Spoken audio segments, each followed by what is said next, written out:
तो इसलिए सबको कहानी पता नहीं होगी भगवान बुद्ध की, तो मैं थोड़ा संक्षेप में बता दूं क्या कहानी थी।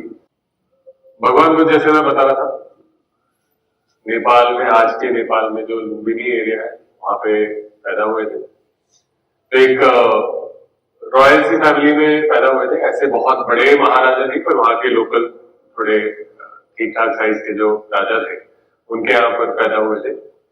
और पहले किसी ने उनको बता दिया, जो उनके पिताजी थे, कि ये जो बच्चा है या तो बहुत बड़ा राजा बनेगा या बहुत बड़ा सन्यासी।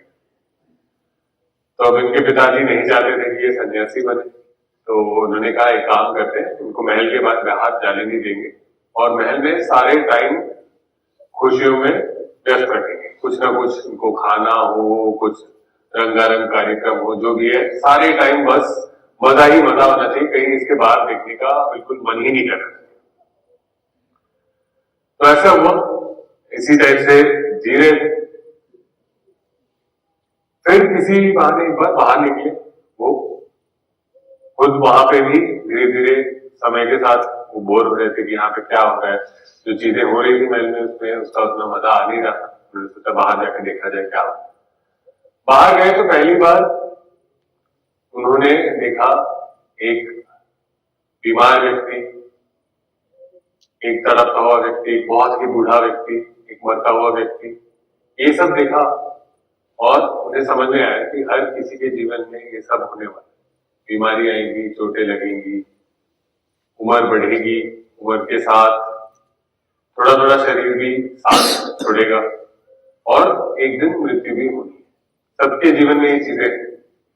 ये सोच के परेशान हो गए कि अभी तो किसी तरह मुझे अलग अलग चीजें दिखाकर मेरे मन को व्यस्त रखा है, लेकिन ये चीजें तो मेरे जीवन में भी, अगर मैं समझूंगा नहीं कि इससे जैसे लोग दुखी हो रहे थे, परेशान हो रहे थे, मैं नहीं समझूंगा जब तक, तो कैसे चलेगा। तो ये सोचकर भगवान बुद्ध निकल गए इस खोज में कि दुख क्या है, क्या इसका मूल क्या है, मूल किस चीज पर आता है, किस चीज की वजह से दुख होता है हमारे जीवन में, और क्या ये समझने से हम जीवन में से दुख को हटा सकते हैं। क्योंकि जैसे उन्होंने समझा, जैसा उनका जीवन था, राजमहल में बंद है, सब कुछ मिल रहा है, लेकिन वो बोले थोड़े समय के लिए हमने दुख से मुंह छिपा लिया इससे, लेकिन हम दुख से बचेंगे। ये समझ में आया। वहां रहते रहते भी दुखी हो गए, बाहर जाके उन्होंने देखा भी कैसे दुख दर्द होता है। उन्होंने ये समझा कि दुख से भागते रहना एक इलाज नहीं है, दुख को समझना और उसको जड़ से हटाना, यही इलाज। ये सोचकर उसी खोज में निकले कि क्या होगा। तो उस समय भारत में जो श्रमण होते थे, बहुत सारे होते थे, अलग अलग ट्रेडिशंस में लोग घर बार छोड़ के बस सत्य की खोज में निकल जाते थे। बहुत सी ट्रेडिशन होते थे अलग अलग, जैसे जैन्स भी हैं और अलग अलग ट्रेडिशन होते थे। लोग निकल जाते थे इस खोज में कि सत्य क्या है, दुख का अंत क्या है। तो भगवान बुद्ध ने काफी सारे लोगों के साथ सारी परंपराएं ट्राई करी, जो जो चीजें थी, जो जो प्रैक्टिसेस थी, सारी चीजें करी। कहीं उनको दुख का अंत मिल नहीं रहा। थोड़े समय के लिए दुख को दबा के रख ले, ये समझ में आ रहा था कि दुख से थोड़ा मुंह छुपा लें, दुख से थोड़ा बच लें, लेकिन उन्हें लगा कि अभी मैं पूरा उसका मूल समझा नहीं। जब तक मूल नहीं समझूंगा तो दुख को जड़ से हटा नहीं पाऊंगा। अलग अलग बहुत कष्ट वाले प्रैक्टिसेस करे उन्होंने। एक समय था जब दिन में केवल एक चावल का जो ग्रेन होता है वो खा के गुजारा करे, और बिल्कुल शरीर बिल्कुल खत्म हो गया था। कई लोगों ने देखा होगा शायद, भगवान बुद्ध की चित्र होती है जिसमें सिर्फ हड्डियां ही हड्डियां निकल रही है, और मरने के बिल्कुल कगार पे थे। तभी एक औरत ने आकर उनको थोड़ा सा खीर खिलाया। कुछ पूजा चल रही थी, उन्होंने आके खीर खिलाया। उस समय क्या सोचा पता नहीं, भगवान बुद्ध ने कहा चलो खीर खा लेते हैं। तब तक एक एक चावल के दाने से काम चला रहे थे। खीर खाया उन्होंने, और उन्हें कुछ ये समझ में आया कि केवल ना सब कुछ जीवन के सारे जो मजे हैं, आनंद है, उन सबको पकड़ के उनके बीच में रहने से ना उससे दुख का अंत होता है, ना अपने आप को बहुत ज्यादा सजा देने से बिल्कुल कठोर जीवन जीकर कि मैं कुछ भी अपने लिए नहीं रखूंगा, एक दाना चावल लेकर जिंदा रहूंगा, उसमें भी दुख का अंत नहीं रखा। उन्हें ये थोड़ा भनक हुई कि बीच में कोई रास्ता होगा, बिना इस एक्सट्रीम पे गए, बिना इस एक्सट्रीम पे गए। ये सोचकर उन्होंने एक आनंद से भरा हुआ मन, जो इतना आनंद हुआ उनको इतने दिन भूख के बाद वो खीर खाया, आनंद से भरे हुए मन के साथ उन्होंने अपना शुरू किया अपना ध्यान करना, समझना कि दुख कैसे होता है।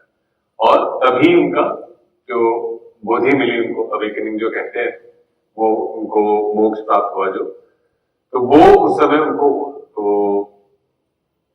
बोधि ट्री जो बोलते हैं, बोधि ट्री के नीचे बैठ के बुद्ध गया में उन्होंने काफी समय तक ध्यान लगाया और उनको ये समझ में आया कि संसार कैसे चलता है, मानसिक प्रक्रियाएं कैसे चलती हैं, कैसे जीवन चलता है और कैसे इससे सुख और दुख उत्पन्न होता है। तो ये तो समझ लिया भगवान बुद्ध ने, लेकिन उन्होंने कहा मैंने तो इतनी सारी चीजें देख ली, इतनी चीजें समझ ली, ये कोई दूसरा व्यक्ति तो नहीं समझ पाएगा, मैं इसको समझा भी नहीं पाऊंगा शायद। तो उन्होंने कहा कि चलो ये अच्छा है, मेरे जीवन से दुख गया, अब मैं बैठता हूँ। ऐसी कहानी है कि आकर किसी देव ने उनको बोला कि ऐसे नहीं कर सकते हैं, मतलब बाकी लोगों के साथ भी बांटिए।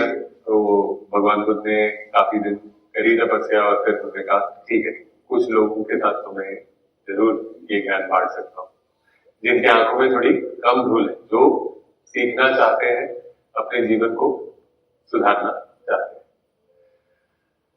इससे भगवान बुद्ध ने फिर अपनी शिक्षा बाकी श्रमणों को देना आरंभ किया, लोगों को देना आरंभ किया। धीरे धीरे भगवान बुद्ध का संघ बढ़ने लगा। संघ वो लोग जो उनसे शिक्षा लेने लगे, शिक्षा लेकर अपनी मन का विकास करने लगे और मन का विकास करते हुए अपने अपने जीवन में दुख का अंत कर पाए। इन्होंने वो शिक्षा बचाकर रखी और ये भिक्षुओं का संघ बना, जो बंदे अरुणों में, जिसके आज के मेंबर हैं, जो लेते हैं, ये परंपरा चलती आई है। सारी शिक्षा भिक्षुओं ने बचाकर रखी है, खुद प्रैक्टिस करी है और आगे सिखाते गए, और वहां से ये आज हमारे पास आती है ये शिक्षा।